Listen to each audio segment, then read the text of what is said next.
Mrs. Kindly's Christmas. It was nearly Christmas. Annie and Clarabelle were packed full of people and parcels. Thomas was having very hard work.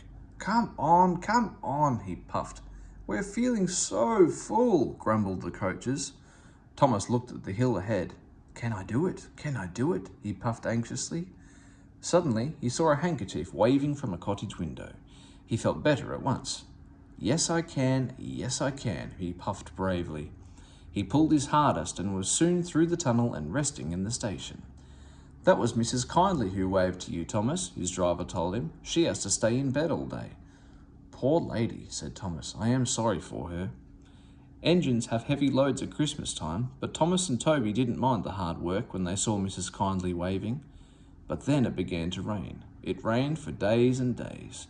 Thomas didn't like it, nor did his driver. Off we go, Thomas, he would say. Pull hard and get home quickly. Mrs. Kindly won't wave today. But whether she waved or not, they always whistled when they passed the little lonely cottage. Its white walls stood out against the dark background of the hills. Hello, exclaimed Thomas's fireman one day. Look at that. The driver came across the cab. Something's wrong there, he said.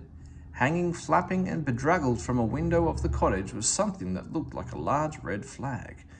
Mrs. Kindly needs help, I expect, said the driver, and put on the brakes. Thomas gently stopped. The guard came squelching through the rain up to Thomas's cab, and the driver pointed to the flag. See if a doctor's on the train and ask him to go to the cottage, then walk back to the station and tell them we've stopped. The fireman went to see if the line was clear in front. 2 passengers left the train and climbed to the cottage. Then the fireman returned. We'll back down to the station, said the driver, so that Thomas can get a good start. We shan't get up the hill, the fireman answered. Come and see what's happened. They walked along the line round the bend.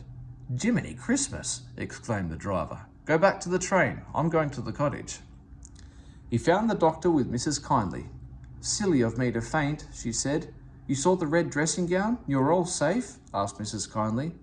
Yes, smiled the driver. I've come to thank you. There was a landslide in the cutting, Doctor, and Mrs. Kindly saw it from her window and stopped us. She saved our lives. God bless you, ma'am, said the driver, and tiptoed from the room. They cleared the line by Christmas Day, and the sun shone as a special train puffed up from the junction. First came Toby, then Thomas with Annie and Clarabelle, and last of all, but very pleased at being allowed to come, was Henrietta. The Fat Controller was there, and lots of other people who wanted to say thank you to Mrs. Kindly. Beep, beep, beep, beep, Happy Christmas, whistled the engines as they reached the place. The people got out and climbed to the cottage. Thomas and Toby wished they could go too. Mrs. Kindly's husband met them at the door. The Fat Controller, Thomas's driver, fireman and guard went upstairs, while the others stood in the sunshine below the window. The driver gave her a new dressing gown to replace the one spoiled by the rain.